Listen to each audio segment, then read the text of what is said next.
There are moments in life that look like blessings, but end up changing everything. Here we go. This is the story of a boy who left home with a dream, and a family who gave everything they had to make that dream come true.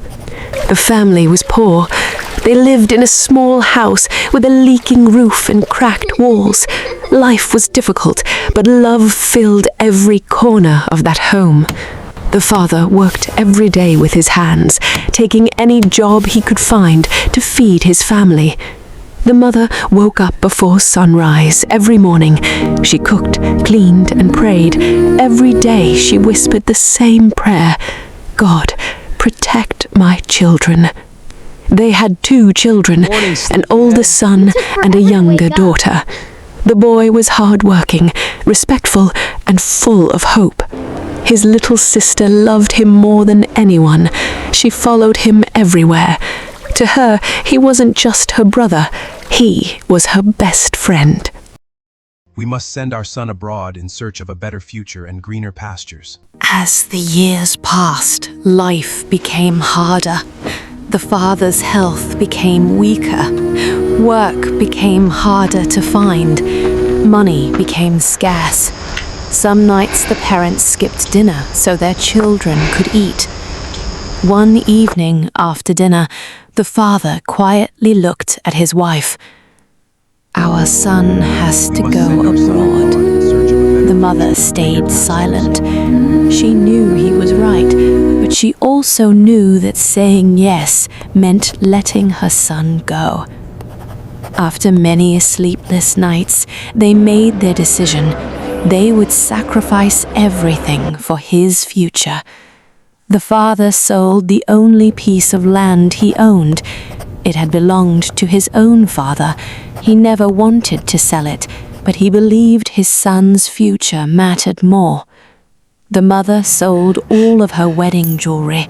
She had dreamed of giving it to her daughter one day. Instead, she sold every piece.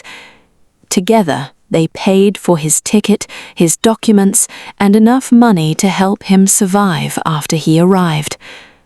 The night before he left, the mother couldn't sleep. She sat beside his bed and watched him sleeping. As you travel abroad, my boy, take good care of yourself. Do not join bad associations. Now he was leaving home. She cried quietly so he wouldn't hear. Before sunrise, she wiped away her tears and cooked his favorite breakfast. She wanted his last morning at home to be filled with love. The day of departure arrived. The family stood together at the airport. The father hugged his son tightly. "Work hard, stay honest, never forget where you came from." The mother held his face in her hands. With tears in her eyes, she whispered, "Whatever happens, come back to us." His little sister grabbed his hand. She refused to let go.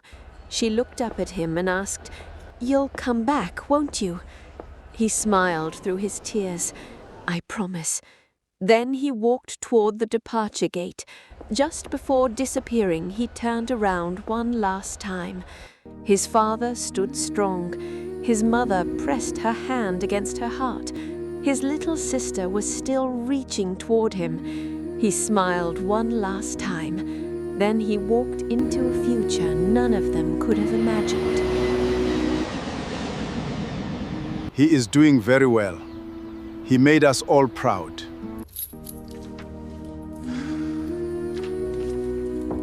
Nobody falls all at once. They fall one small step at a time. Nobody wakes up one day and decides to destroy their life. It doesn't work that way. It never works that way. Destruction is patient. It doesn't rush. It doesn't knock loudly at the door. It slips in quietly through the cracks of loneliness, through the gaps left by disappointment, through the spaces where hope used to live. And by the time you notice it, it has already made itself at home. This is what happened to the boy. Not in one moment, not in one bad decision, but slowly, painfully, quietly, one small step at a time. The city he lived in was loud, but he had never felt more alone. He had found a small room in a crowded building, thin walls, noisy neighbors, a window that faced a brick wall. He paid too much for it, but it was all he could afford. Every morning he would wake up, look at that brick wall, and feel the weight of everything pressing down on him. He had come so far, he had cost his family so much, and yet here he was, going nowhere. He tried, he genuinely tried. He applied for jobs until his eyes burned from staring at screens. He knocked on doors until his knuckles were sore. He smiled at people who looked through him like he wasn't there. And every night he came back to that small room, that brick wall, that silence. And that silence felt like peace. He didn't know it was a trap. He just knew it was the first time in a very long time that he felt okay. So he went back to it, again and again and again, until going back to it wasn't a choice anymore. The calls home stopped completely now, not because he didn't love them, but because he couldn't face them. Every time he thought about calling, he thought about his father's hands selling that land. He thought about his mother's gold. He thought about his sister's voice saying, "Promise me you'll come back." And he couldn't pick up the phone. Not like this. Not as this version of himself. So he told himself he would call when things got better, when he cleaned himself up, when he had something good to report, when he was worthy of their voices again. But better never came. It kept getting pushed further away, like a horizon you walk toward, but never reach. And that is when he... Back home, the family was unraveling. The father's illness was getting worse. The money from the land sale was long gone. The neighbors had stopped asking about the son abroad, and the father had stopped answering, even if they did. He aged 10 years in 2. The hope that had kept him upright was fading. The mother filled the silence with prayer, morning, noon, and night. Her lips moved constantly, asking, begging, bargaining with God. Just let him be okay. Just let him come home. Just let me hear his voice one more time. And the little sister, she had become quieter. The girl who used to fill every room with noise had learned to be still, to wait, to watch the door, to listen for a phone that never rang. She did her homework. She helped her mother. She sat with her father when he couldn't sleep. And at night, she still held that old shirt, still believing, still waiting. Then came the night that ended everything. It started like other nights, loud, reckless, out of control, but something went wrong. A conflict that had been building for weeks finally broke open. Voices became shouts, shouts became violence, and in the chaos of that moment, something happened that could not be undone. He didn't plan it, he didn't want it, but intention means nothing to the law, and the law came swiftly. He was arrested, tried, and sentenced to death. You are sentenced The to death. courtroom was cold. He sat there and heard the sentence like it was happening to someone else. Death. He looked at his hands. These were the hands that used to hold his sisters. These were the hands his mother used to wash when he was small. These were the hands his father taught to work. And now they were the hands of a condemned man. He didn't cry in the courtroom. He didn't cry in the cell either. He just sat, and for the first time in years, he thought about his family. Really thought about them, not with guilt, not with shame, just with grief. Raw, pure grief, because he finally understood what his disappearance had cost them. And now he would disappear forever, and they would never know why. The prison years were long, longer than anything he had ever known. He didn't make trouble. He didn't speak much. He just existed, waiting for an end he thought he deserved. But something unexpected happened inside those walls. He got clean. Without access to the substances, his mind slowly came back to him, like a fog lifting after a storm. He started to see clearly. He started to feel things again, real things. And what he felt first was shame. Deep, heavy, crushing shame. Then came something else. Remorse. And then, slowly, so slowly it almost didn't feel real, a desire to live. Not for himself. He didn't feel he deserved to live for himself. But for them, for the family he had abandoned, for the sister still waiting, for the father he had let down, for the mother whose prayer he had never answered. He wanted to live so he could go back and try to make it right. But he was on death row, and hope seemed like a luxury he had no right to. And then, the miracle. An advocacy group, a lawyer who believed in second chances, a review of his case, his age at the time of the crime, his mental state, his clean record inside prison, his transformation. Arguments made, papers filed, months of uncertainty. And then one morning, a guard came to his cell and told him he was free. He stood outside the prison gates for a long time, just standing there, the sun on his face, wind he hadn't felt in years. Free. He should have felt joy. He felt terror, because freedom meant going home, and going home meant facing everything he had run from. He didn't know yet what was waiting for him. He didn't know that the real sentence was just beginning. He came home looking for his family and found only ashes. The journey home was long. Every mile brought him closer to a moment he had both dreamed about and dreaded for years. He rehearsed what he would say to his father. "I'm sorry. I know sorry isn't enough, but I'm here now, and I won't leave again." To his mother. "I heard your prayers, even from far away, even in the darkest place, I heard them." To his sister. "I kept my promise. I came back. It took too long, but I came back." He rehearsed it over and over, all the way home. He didn't know that none of those conversations would ever happen.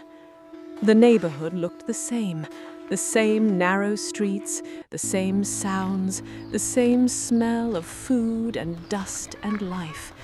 But something felt different, too quiet, too still. He walked toward the house. His chest was tight, his steps were slow. And then he saw it, the house, still standing, just as he remembered it. He almost smiled, almost. And then the door opened, and a woman stepped out, a woman he didn't recognize.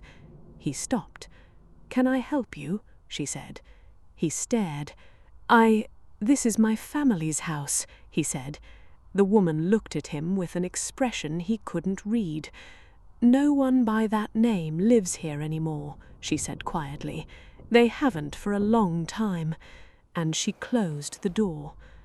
He stood on that street for what felt like hours, his mind refusing to process what his body already knew. Something was terribly wrong. He went to a neighbor, an older woman who had known his family for decades.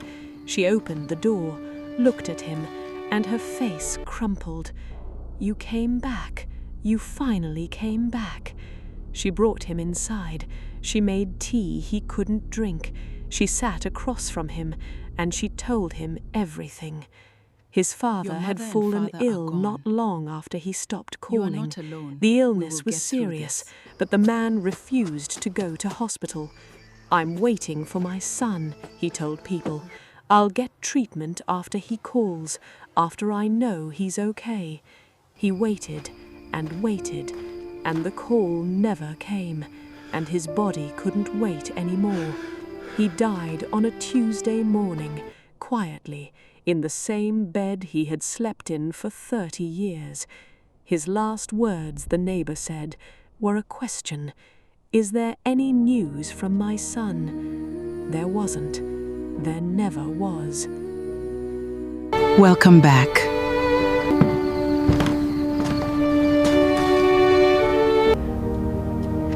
Your mother and father are gone. You are not alone. We will get through this. The mother survived the father by 14 months. 14 months of grief so heavy it became physical. She stopped eating properly. She stopped sleeping. She sat beside that silent phone long after there was any reason to.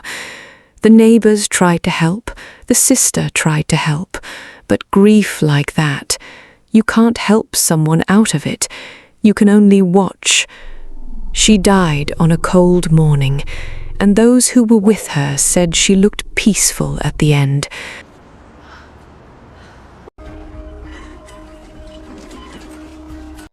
Please, take care of my baby for me. Wept the way a person weeps when they have held everything inside for too long. The kind of weeping that shakes the whole body. The kind that sounds like it's coming from somewhere deeper than the lungs. He wept for his father's hands. He wept for his mother's prayers. He wept for every phone call he didn't make, for every lie he told, for every chance he had to come back and didn't take. He wept until there was nothing left, and then he sat there, empty. When he could speak again, he asked about his sister. The neighbor's face shifted, and in that shift, he knew there was more.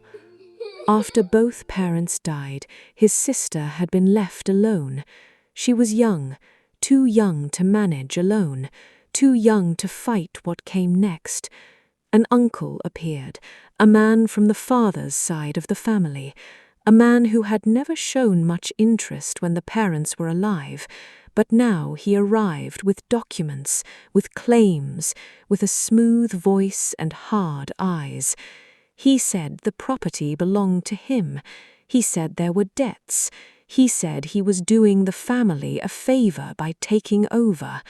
The sister fought, as much as a young girl could fight, but she had no money for lawyers, no father to stand beside her, no brother to protect her. She had nothing, and so the uncle took everything, the house, the land, what little savings remained. And when he was done, he told her to leave, like she was a stranger, like she was nothing, like her father hadn't built it with his own hands. She packed what she could carry, and she walked out, a child with a bag and nowhere to go. She survived because of kindness she hadn't earned and didn't expect. A school friend, a girl she had grown up alongside, whose family had a spare room and enough heart to offer it. She moved in, and for a while, life felt survivable again. She got a small job, she helped around the house, she was grateful every single day. She still thought about her brother, wondered where he was, wondered if he was alive. She had stopped expecting him to come home, but she hadn't stopped hoping. That difference mattered, expecting and hoping. One is a plan, the other is a candle you keep lit even when you don't know why. She kept the candle lit, but even that small shelter was taken from her. The friend's husband, a man with a title and a reputation, a secretary at a prominent investment firm, known in their community, respected, trusted. He was none of those things inside his own home. It started with looks, then comments she tried to ignore, then moments that made her skin crawl, then pressure she didn't know how to name. She tried to manage it, to avoid being alone in the same room, to stay busy, stay quiet, stay invisible. But invisible isn't safe when the danger lives in the same house. And one night, it went further than she could survive quietly. She left the next morning, before sunrise, without saying goodbye, because goodbye would have meant explanations, and she didn't have the words. She just left, taking even less than she had arrived with. She was pregnant. She discovered it weeks later, alone in a room she was renting from a woman who asked no questions.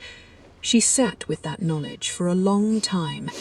What do you do when you are already at the bottom and life hands you more weight to carry?